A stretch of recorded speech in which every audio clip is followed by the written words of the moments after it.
Hey ladies and gentlemen, welcome back to the channel. As always, it is Nick here, back with your daily crypto news and analysis, and today we're going to be talking about Ripple and XRP. We're going to be talking about XRP backed by gold, debunking a few things, really kind of talking about this new gold standard system that is basically being ushered in globally, and really kind of talking about a few things. But first, I want to really quickly address the fact that you guys are extremely early into crypto. You guys are here during the pivotal moment in time where life-changing wealth is officially made.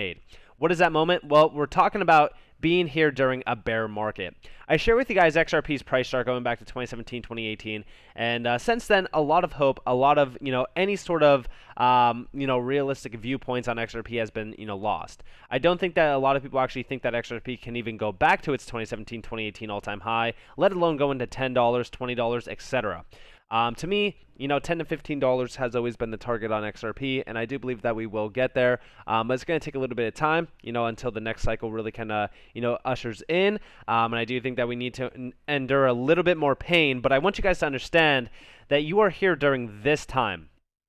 And look at the price chart, leading up to that, right? A lot of individuals during 2017 and 2018 got in during the run-up where it was $1 already, or even 70 some cents, where they made some gains, but it wasn't anything life-changing. The life-changing wealth was those individuals here during 2016 that were accumulating under 1 cent. Now, of course, right now, we have this opportunity to accumulate XRP at around 30 cents.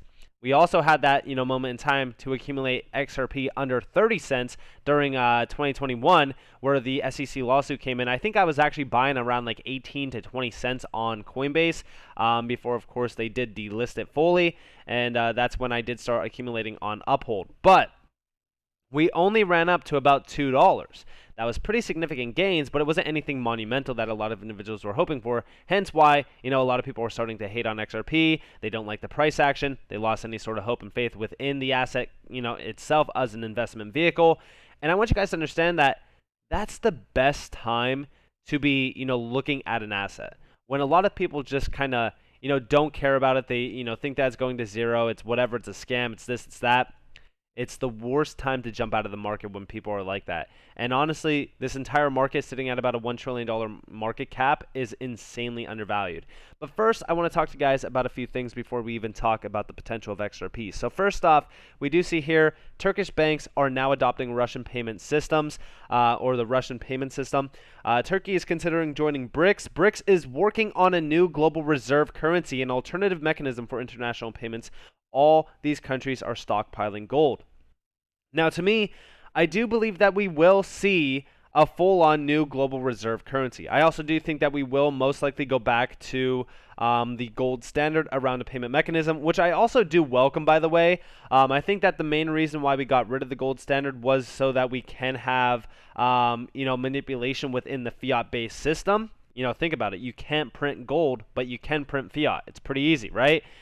So to me, I think that the gold standard is great. I think that it's going to allow for a lot of economic growth globally, especially even in smaller countries where, it's a lot harder to grow economically, which I do look forward to seeing. I think that that's going to be a great thing to actually happen. Of course, with a gold-backed system, what do you need? Well, you need something to actually move, gold. You need to be able to transact gold.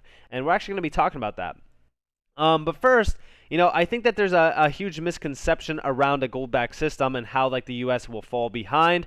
In fact, shout out to Anders here, but we do see here the massive amount of gold being held by the United States. Yes, it's been a very long time since this was fully audited. The same goes for, of course, Germany, Russia, BRICS, etc.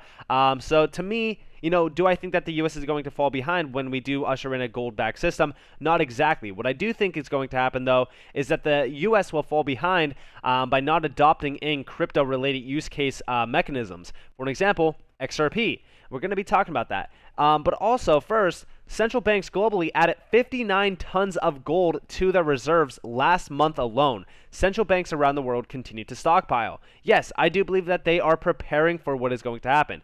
We will most likely see a gold-backed system being ushered in again, and the gold standard making its way around. Now, talking about this, there's been a lot of misconception around XRP being backed by gold. For example, going back to October 2021, we did see, of course, an XRP maxi saying, dollar backed by oil, XRP backed by gold, 10,000 plus. First off, let's talk about a few things here. When we talk about XRP going to XYZ price, it does not matter. $10,000 plus for XRP, I'm just going to say it right now. Don't get your hopes up.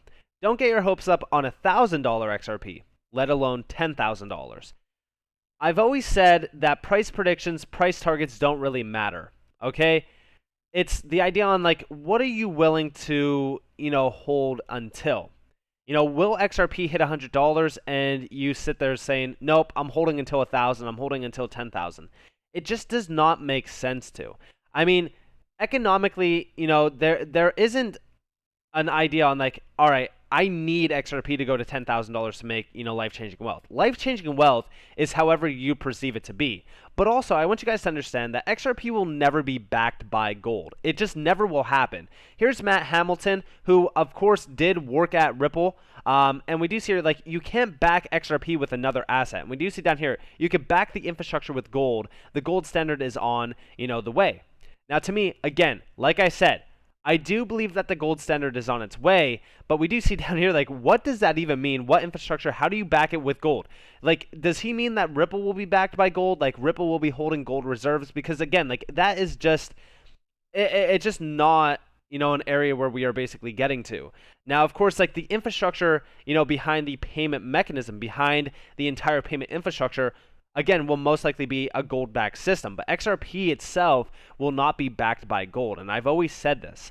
XRP doesn't need to be backed by anything else. XRP is backed by itself, and the value that is put on XRP is what somebody is willing to pay. And that's also where the major price predictions come in, where XRP can go to XYZ, because it's just the idea on well, what is somebody willing to pay per XRP?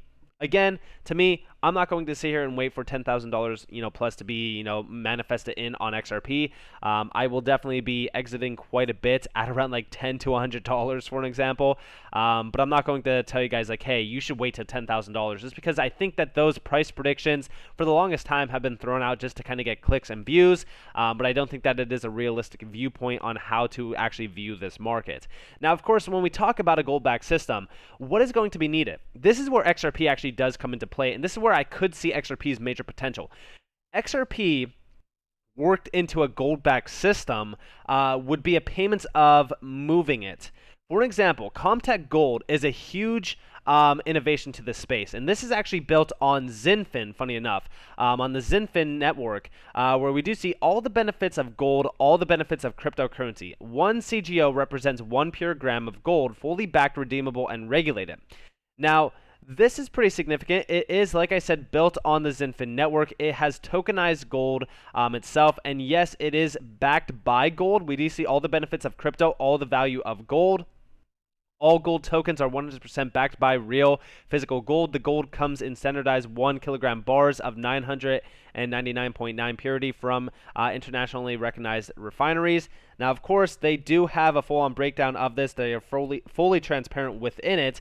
But the reason why they would be, again, tokenizing gold is because of the means of movement. For an example, you also do see why Comtech Gold down here, custody fees, minimum purchase time to settlement, redeemable for physical, and of course the Sharia principles. Now again, I don't really kind of look at this as all right, well, hey, we're tokenizing gold, that's great. No.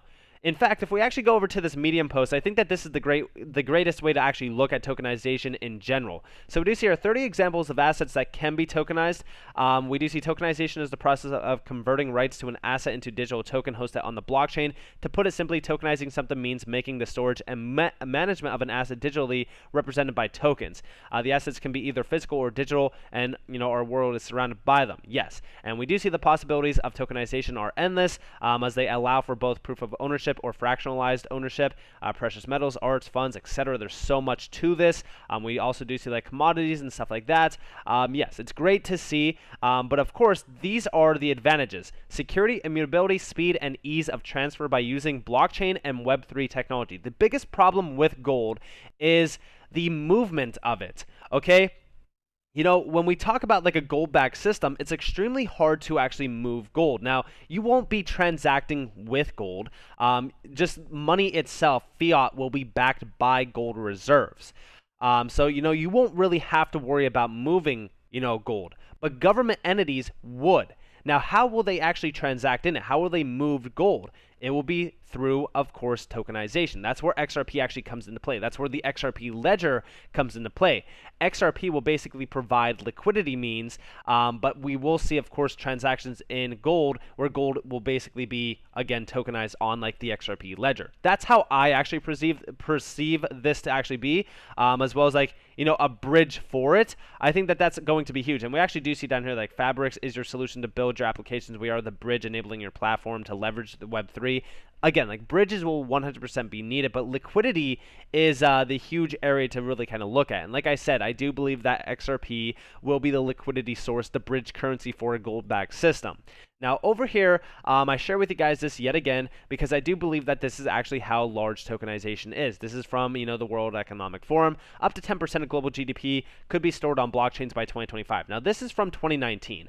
I think that when this actually, you know, when a lot of people looked at this, I think that they thought like, all right, well, that's actually a very large percentage of GDP. In fact, I actually think that this is a very conservative percentage by 2025. I could actually see tokenization and, you know, just in general, like the percentage of global GDP tokenized being much, much larger. And they're actually talking more so about like how DLTs will play a pivotal role here and the sectors that could be fully disrupted by it. To me, I think that there's going to be a much larger adoption cycle for crypto that's going to happen a lot faster than anyone can actually perceive it to be.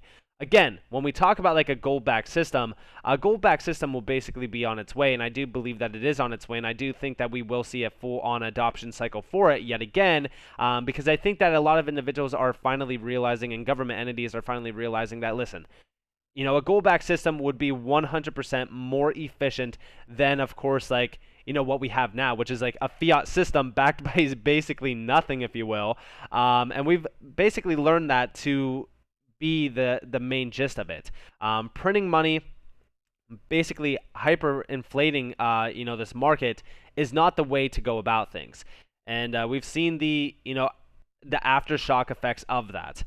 To me, I think that when we look at where we are with DLT, this is basically where we are headed. I just said like basically 100 times, so I do apologize for that. But this is where I, you know, foresee DLT headed.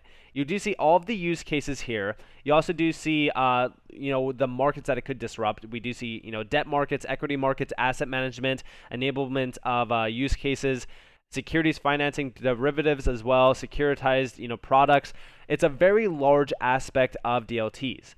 But also, we even talk about, you know, DLTs within real estate. We talk about it, you know, transforming many, you know, asset classes. And this is where we are headed. Like tokenization as a whole, like here we have tokenization. You do see like the benefits: faster, lower cost asset transfers, fractionalized securities, increased liquidity for niche markets. But also like, you know, in general, the ease of movement of those, you know, asset classes that are extremely hard to move, like even real estate. It basically revolutionizes those markets to the point where you could have fractionalized ownership. You could see the ease of movement. It allows for data itself as well to be fully tokenized for an ease of movement. It's extremely revolutionary, and I do think that tokenization is actually being overlooked in regards to this market by, you know, people looking at it in a different kind of way. Like even CBDCs are tokenization of monetary value. And I do think that XRP and Ripple are well positioned to disrupt the gold system by tokenizing, you know, gold and actually being a bridge currency for the gold markets, because they are already making some major movements within the tokenization area. For an example, we just seen going back to August 1st, Colombia enlists Ripple Labs to put land deeds on the blockchain using the XRP ledger. The XRP ledger is going to be a huge area to really kind of look at, as this is a very, very efficient, you know, ledger technology compared to most out there, and they are already making some major strides within, of course, like the real estate market, which is a $300 trillion market. But also, as we do see a gold-backed system being ushered in, I don't believe that XRP will be backed by gold. I don't think that XRP will be backed by anything because XRP doesn't need to be backed by anything. but the system that it will run on in terms of the fiat system will be backed by gold. And it will need bridges. It will need things to move gold efficiently, fast. And that's where XRP plays a pivotal role. XRP will be the liquidity bridge currency for that. And the XRP ledger will basically be the means of tokenizing it. So that's going to be very exciting to see. That's my take on it. Let me know what you guys think down in the comments below, though. I'd love to hear your thoughts. With that being said, I hope that you guys enjoyed this video. If you guys did, definitely leave a like, subscribe, turn notifications on if you guys want more free content. You guys are more than welcome to follow me on Twitter and join the free Discord down in the description below. As always, up to you all. Have a beautiful day, a beautiful night, wherever you guys are in this beautiful world. This has been Nick. Peace out, guys.